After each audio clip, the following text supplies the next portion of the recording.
नमस्कार मेरे प्यारे विद्यार्थियों। आज हम आपकी पुस्तक व्यवसायिक अध्ययन का पहला अध्याय व्यवसाय, व्यापार और वाणिज्य पढ़ने जा रहे हैं। ये बहुत ही ज़रूरी चैप्टर है क्योंकि इसके आधार पर आपकी इस पूरी पुस्तक और आपके इस पूरे विषय का एक आधार और नींव तैयार होगी। और जैसा कि आप जानते हैं, नींव जब तक सही और मजबूत ना हो तब तक उसके ऊपर की इमारत भी मजबूत नहीं होती।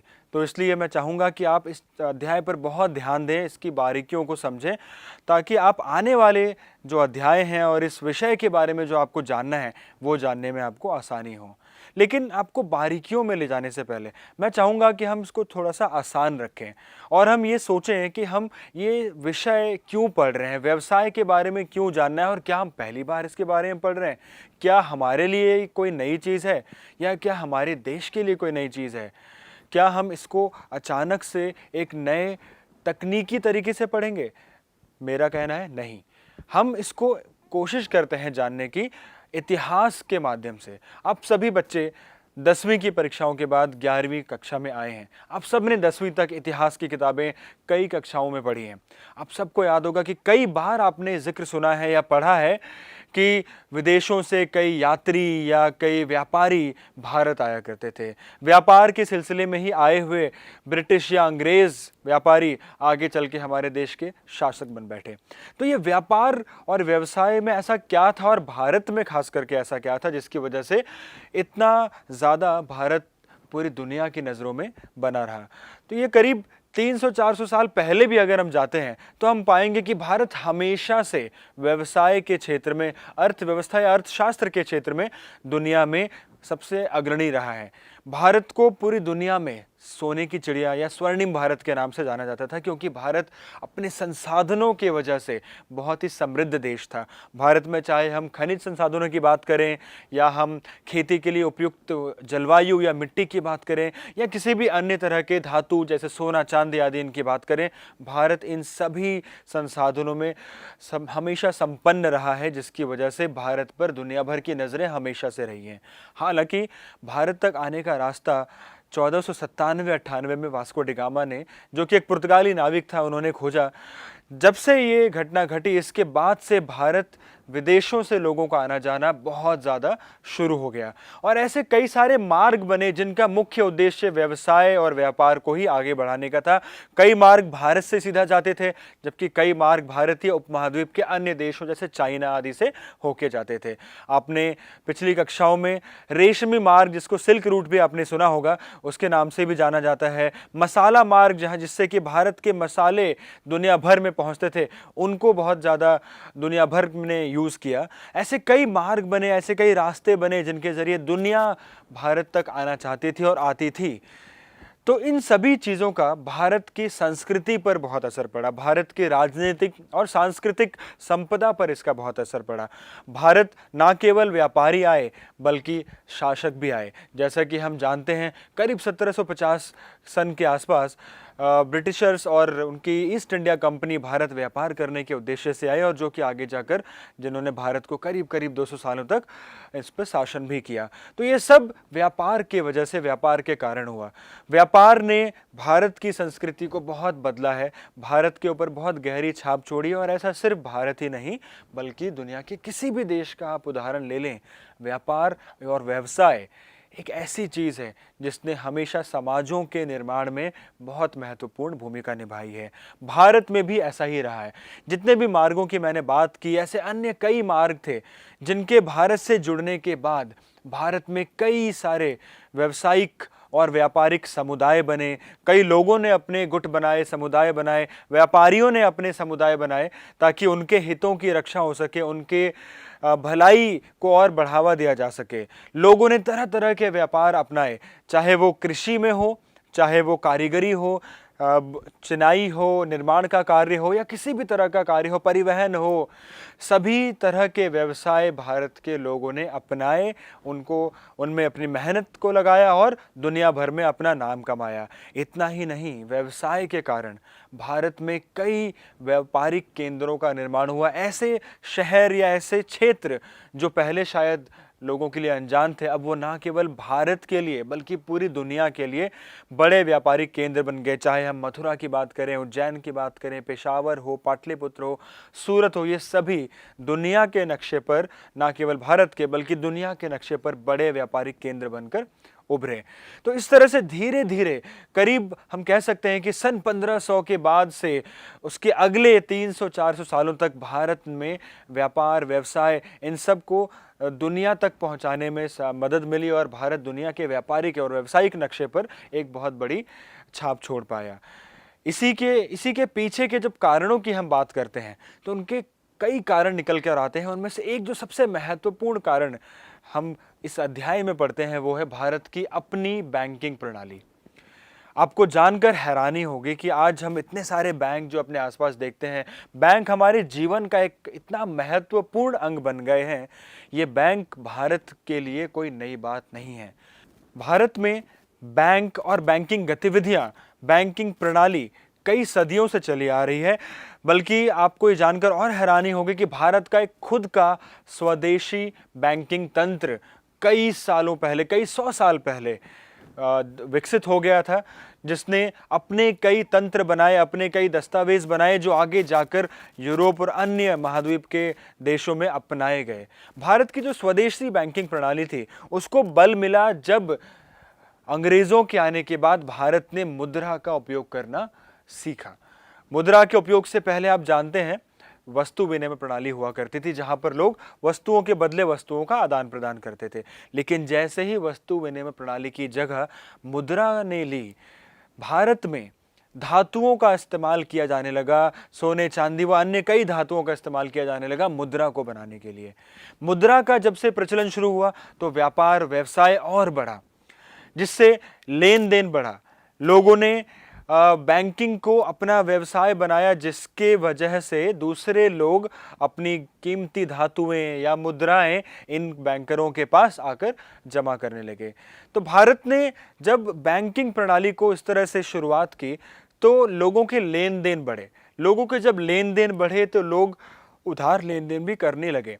आज के ही नहीं बल्कि भावी भुगतान या भविष्य के भुगतान के बारे में भी सोचने लगे। किसी को अगर आज पैसों की ज़रूरत है तो वो किसी से मांग सकता था ताकि वो उसे बाद में चुकाए, भले ही कुछ ब्याज के साथ चुकाए।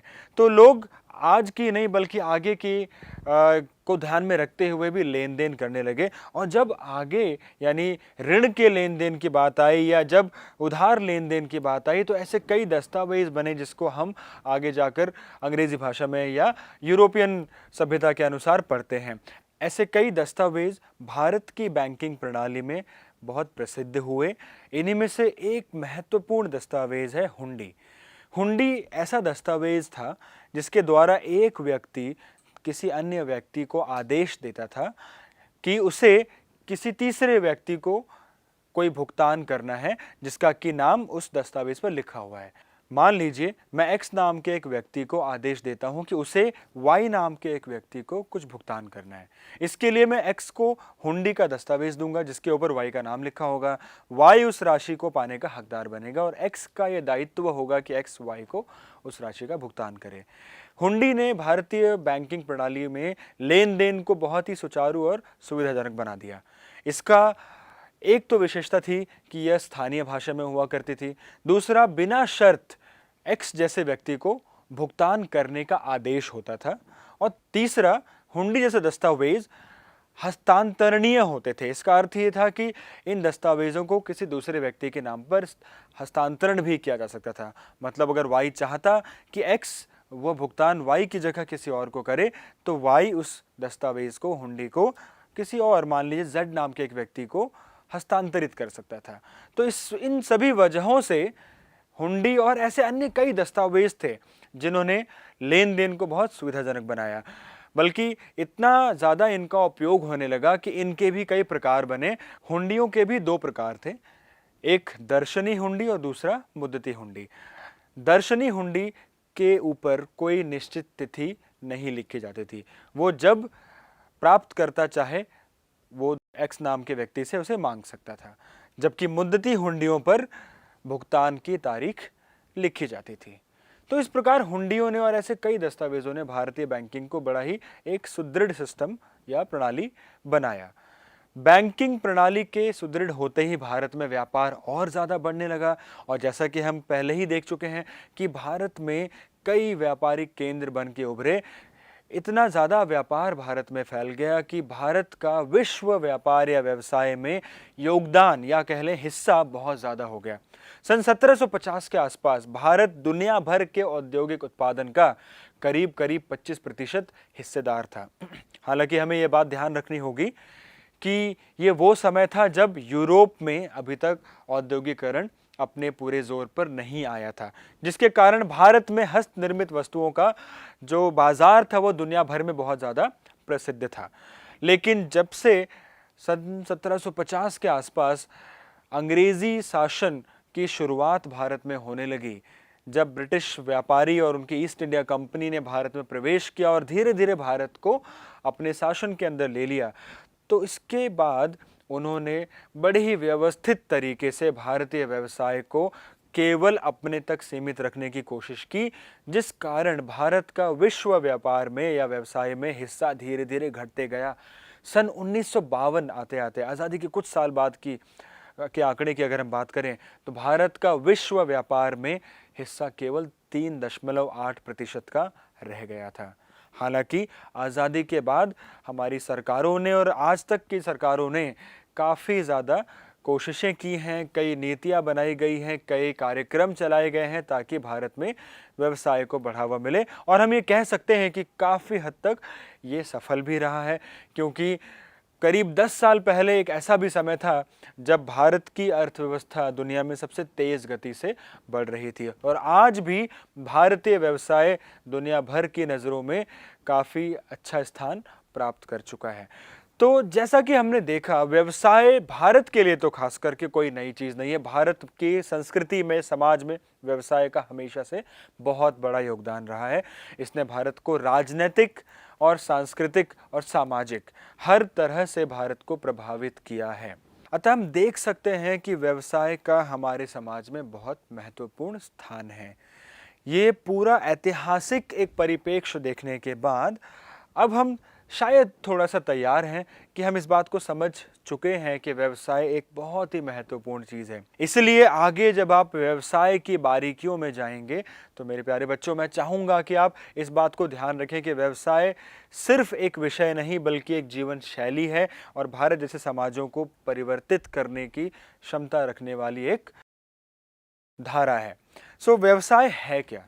अगर हम अपने अध्याय की बारीकियों में जाएं और व्यवसाय को समझना शुरू करें कि व्यवसाय है क्या, तो इसके लिए सबसे पहले आपको देखना होगा कि कोई भी मानव, कोई भी व्यक्ति किस तरह की क्रियाएं या गतिविधियां करता है। आप मानव गतिविधियों को मुख्यतः 2 प्रकार में विभाजित कर सकते हैं। एक, वो गतिविधियां जो पैसे के लिए की जाती हैं, जो आय कमाने के लिए की जाती हैं, जिनका उद्देश्य लाभ या आमदनी कमाना होता है, इन्हें हम आर्थिक क्रियाएं कहते हैं। दूसरी वो क्रियाएं जिन्हें लोग पैसे या आमदनी या लाभ के वजह से नहीं बल्कि प्रेमवश, सहानुभूतिवश या देश प्रेम के भाव से या समाज प्रेम के भाव से या दया भाव से करते हैं। उदाहरण के लिए मान लेते हैं कि अगर एक शिक्षक किसी विद्यालय में पढ़ा रहा है या किसी महाविद्यालय में पढ़ा रहा है और वहाँ से अपनी आमदनी या अपना वेतन ले रहा है, तो वो एक आर्थिक क्रिया है। लेकिन अगर यही शिक्षक किसी पिछड़े क्षेत्र में जाकर वहाँ के बच्चों को मुफ्त शिक्षा दे रहा है, तो यही शिक्षक एक अनार्थिक क्रिया कर रहा है। एक और उदाहरण लें अगर आप, तो घर में माताएं जब भोजन पकाती हैं परिवार के लिए, तो एक अनार्थिक क्रिया है, क्योंकि उसके पीछे लाभ का प्रलोभन नहीं है। लेकिन अगर कोई व्यक्ति या कोई महिला किसी होटल या किसी रेस्तरां में जाके खाना पकाती हैं और बदले में वेतन लेती हैं, तो वो एक आर्थिक क्रिया बन जाती है। वो क्रियाएं जो हम पैसों के लिए करते हैं वो आर्थिक क्रियाएं कहलाएंगी, और जो क्रियाएं हम पैसों के लिए नहीं बल्कि प्रेम भावना या दया भावना आदि से करते हैं वो अनार्थिक क्रियाएं कहलाएंगी। हम अपना ध्यान आर्थिक क्रियाओं पर ही केंद्रित करेंगे। आर्थिक क्रियाओं को 3 वर्गों में बांटा गया है, यानी कि कोई भी व्यक्ति पैसा कमाने के लिए या आमदनी कमाने के लिए जो भी गतिविधियां करता है उनको हम 3 वर्गों में बांट सकते हैं। पहला, व्यवसाय, दूसरा रोजगार और तीसरा पेशा। ठीक है, ध्यान से सुनना है इनको। पहला व्यवसाय, दूसरा रोजगार और तीसरा पेशा। ये 3 तरह की गतिविधियां हैं। मतलब कोई भी इंसान अगर पैसे कमा रहा है कानूनी तरीकों से तो या तो किसी व्यवसाय में होगा, या किसी पेशे में होगा, या रोजगार में होगा। इन तीनों का मतलब हम समझेंगे एक सारणी या टेबल की सहायता से, जहां पर हम तीनों के बीच अंतर देखेंगे और अंतर के माध्यम से हम इनके बारे में समझेंगे। तो अभी अंतर आपके सामने स्क्रीन पर आएगा, आप इनको ध्यान से देखिए और एक एक करके समझने की कोशिश करते हैं। तो बच्चों, जैसा कि आप अपनी स्क्रीन पर देख सकते हैं, हम इन तीनों गतिविधियों के बीच अलग अलग बिंदुओं पर चर्चा करेंगे और अंतर करेंगे। सबसे पहली बात अगर स्थापना की जाए तो व्यवसाय को स्थापित करने या शुरू करने के लिए सबसे जरूरी चीज होती है उसको करने वाले यानी उद्यमी का निर्णय। एक बार एक उद्यमी या एक व्यक्ति निर्णय कर ले कि उसे कोई व्यवसाय करना है, उसके बाद वो शुरू करता है और शुरू करने के साथ या उससे पहले कुछ कानूनी औपचारिकताएं अगर जरूरी हों तो उनको पूरा करता है। इन कानूनी औपचारिकताओं की ज़रूरत के बारे में आप आने वाले अध्यायों में पढ़ेंगे कि किस तरह के व्यवसाय में किस तरह की औपचारिकताएं होती हैं। तो कहने का मतलब यह है कि व्यवसाय की स्थापना एक उद्यमी अपने निर्णय से करता है। वहीं पेशे की स्थापना करने से पहले किसी भी व्यक्ति को किसी संस्था की सदस्यता लेनी पड़ती है। उदाहरण के लिए अगर आप एक वकील बनना चाहते हैं तो आपको भारत में बार काउंसिल ऑफ इंडिया की सदस्यता लेनी पड़ेगी। अगर आप एक सीए यानी कि चार्टर्ड अकाउंटेंट बनना चाहते हो तो आपको भारत में ICAI की सदस्यता लेनी पड़ेगी। तो पेशे को शुरू करने या स्थापित करने के लिए एक संस्था की सदस्यता आवश्यक होती है। जबकि रोजगार शुरू करने के लिए आपको जिस जगह रोजगार करना है वहां का जो स्वामी है या वो जो कंपनी है उससे केवल एक नियुक्ति पत्र या सेवा समझौता चाहिए, जिसे हम जॉब कॉन्ट्रैक्ट भी कहते हैं। उसके बाद आप अपना रोजगार शुरू कर सकते हैं। दूसरी बात, कार्य की प्रकृति। व्यवसाय में क्या करते हैं हम? बहुत सरल बात है। व्यवसाय में एक व्यवसायी जनता के लिए वस्तुओं और सेवाओं को उपलब्ध कराता है, वो उन वस्तुओं और सेवाओं को जनता तक पहुंचाता है।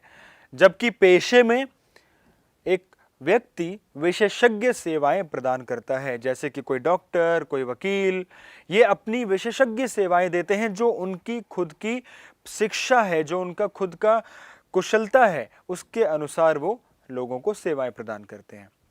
जबकि रोजगार में क्या काम करना है इसका निर्णय सेवा समझौते के अनुसार या उस जगह के स्वामी के अनुसार, उनके द्वारा दिए गए निर्देशों के अनुसार यह निर्धारित होता है। तीसरी बात, अगर हम योग्यता की बात करें तो आप सब जानते हैं कि व्यवसाय करने के लिए किसी भी तरह की योग्यता की आवश्यकता नहीं होती। कोई भी व्यक्ति अपना व्यवसाय शुरू कर सकता है। जबकि पेशा यानी जैसे कि डॉक्टर, वकील, इस तरह के पेशों में जाने के लिए एक विशेष प्रशिक्षण व शिक्षा की आवश्यकता होती है। आप इन पेशों में बिना उस विशेष प्रशिक्षण या डिग्री या योग्यता के नहीं जा सकते। रोजगार करने के लिए क्या योग्यता चाहिए, ये हर रोजगार में अलग होता है और इसे रोजगार निर्धारक ही निर्धारित करते हैं, रोजगार प्रदान करने वाले ही निर्धारित करते हैं। चौथी और सबसे जरूरी बात, प्रतिफल यानी मिलता क्या है इनको करके। व्यवसाय करके आप जानते ही हैं लाभ मिलता है। व्यवसाय करने का उद्देश्य ये होता है कि लाभ यानी प्रॉफिट कमाया जाए। जबकि पेशा करके फीस मिलती है। डॉक्टर्स को क्या मिलता है? फीस। वकीलों को क्या मिलती है? फीस। और जब हम रोजगार की बात करते हैं तो रोजगार करने के बदले में हमें या तो वेतन मिलती है या मजदूरी। चौथे नंबर पे अगर हम आते हैं पूंजी निवेश की अगर बात की जाए तो आप सबको पता है कि व्यवसाय करने के लिए पैसा लगाना पड़ता है, पूंजी लगानी पड़ती है और काफ़ी अच्छी मात्रा में पूंजी लगानी पड़ती है। हालांकि ये इस बात पर निर्भर करता है कि आप किस तरह का व्यवसाय कर रहे हैं। वहीं पेशे के लिए साधारणतः उतनी पूंजी की आवश्यकता नहीं होती जितनी व्यवसाय में होती है। यदि कोई पेशेवर व्यक्ति अपना खुद का एक संस्थान शुरू करता है तो उसे उसके लिए पूंजी की आवश्यकता पड़ सकती है। जैसे अगर एक डॉक्टर है, वो चाहे तो किसी हॉस्पिटल में सेवा दे सकता है बदले में फीस या वेतन लेकर, पर वही डॉक्टर अगर चाहे तो अपना खुद का क्लिनिक अगर शुरू करता है तो वो उसके लिए पूंजी लगाएगा, जबकि उसे किसी हॉस्पिटल में काम करने के लिए पूंजी की आवश्यकता नहीं थी। रोजगार इसी तरह से है, रोजगार में पूंजी की बिल्कुल आवश्यकता नहीं पड़ती, आपको सिर्फ जाना है और रोजगार प्रदाता के यहाँ पर काम करना है। अब जब पूंजी लगाएंगे तो जोखिम का सवाल भी आएगा, इसलिए व्यवसाय में जोखिम होता है और काफ़ी ज़्यादा जोखिम होता है, लेकिन उसी का परिणाम होता है लाभ भी। लाभ और जोखिम एक साथ चलते हैं, जितना ज़्यादा जोखिम उतना ज़्यादा लाभ, इसके बारे में हम आगे और चर्चा करेंगे। तो व्यवसाय में जोखिम है, व्यवसाय के चलने ना चलने, लाभ होने या ना होने का जोखिम है। पेशे में हालांकि फीस मुख्यतः और साधारणतः नियमित होती है, निश्चित होती है, थोड़ा बहुत उसके अंदर जोखिम होता है फीस ना मिलने का, लेकिन फीस साधारणतः नियमित होने के कारण जोखिम कम होता है। रोजगार में कोई जोखिम नहीं, अगर आपने काम किया है आपको बदले में वेतन मिलेगा। 7वें नंबर पर अगर हम चलते हैं तो व्यवसाय में एक व्यवसायी अपना हित हस्तांतरित कर सकता है, यानी अगर मेरा कोई व्यवसाय है, मैं चाहूं तो उसे अपने भाई को दे सकता हूं चलाने के लिए, या किसी दोस्त को दे सकता हूं चलाने के लिए, या मैं किसी और को भी उसे बेच सकता हूं। लेकिन पेशे में यह संभव नहीं है। एक डॉक्टर अपना काम किसी और को नहीं दे सकता, वो काम उसकी कुशलता पर सीधे तौर पे जुड़ा हुआ है, इसलिए इसे हस्तांतरित करना संभव नहीं है। और इसी तरह रोजगार भी एक समझौते के अनुसार होता है, तो जो समझौता दो लोगों के बीच है उसे एक व्यक्ति दूसरे को हस्तांतरित नहीं कर सकता। और अंत में अगर हम आचार संहिता की बात करें कि क्या इन्हें करने के लिए किसी प्रकार की आचार संहिता या नियम कानून है, तो व्यवसाय के लिए कोई ऐसे पुख्ता या मजबूत नियम कानून या आचार संहिता नहीं है। लेकिन पेशे में, जैसा कि हमने शुरुआत में देखा, पेशे को करने से पहले किसी संस्था से खुद को जोड़ना होता है, तो हमें उस संस्था की आचार संहिता का पालन भी करना पड़ता है। जबकि रोजगार में क्या आचार संहिता रहेगी या क्या नियम रहेंगे, वो रोजगार देने वाला या अपनी कंपनी का जो स्वामी है वो निर्धारित करता है। तो बच्चों, जैसा कि आप समझ गए हैं, व्यवसाय, रोजगार और पेशा ये 3 गतिविधियां हैं जो आर्थिक रूप से कोई भी व्यक्ति करता है। हमारा केंद्र बिंदु क्या है? व्यवसाय। तो आने वाले भाग में हम व्यवसाय की और बारीकियों को समझेंगे। इस भाग में हमने क्या क्या देखा? हमने देखा कि भारत में व्यवसाय का इतिहास बहुत पुराना है और व्यवसाय ने भारत को राजनीतिक और सामाजिक तौर पर बहुत कुछ दिया है, बहुत कुछ लिया है, बहुत बदला है। व्यवसाय ने भारत को बहुत बदला है। तो हमने व्यवसाय का इतिहास देखा और क्रियाओं के बारे में देखा कि आर्थिक और अनार्थिक क्रियाएं क्या होती हैं, और व्यवसाय उन्हीं में से एक आर्थिक क्रिया है। तो हमने आज इस भाग में ये सुनिश्चित किया कि व्यवसाय एक आर्थिक क्रिया है और एक बहुत जरूरी आर्थिक क्रिया है। अगले भाग में, जैसा कि मैंने बताया, हम व्यवसाय की अन्य बारीकियों को बहुत अच्छे से समझेंगे। आज के भाग में इतना ही। धन्यवाद।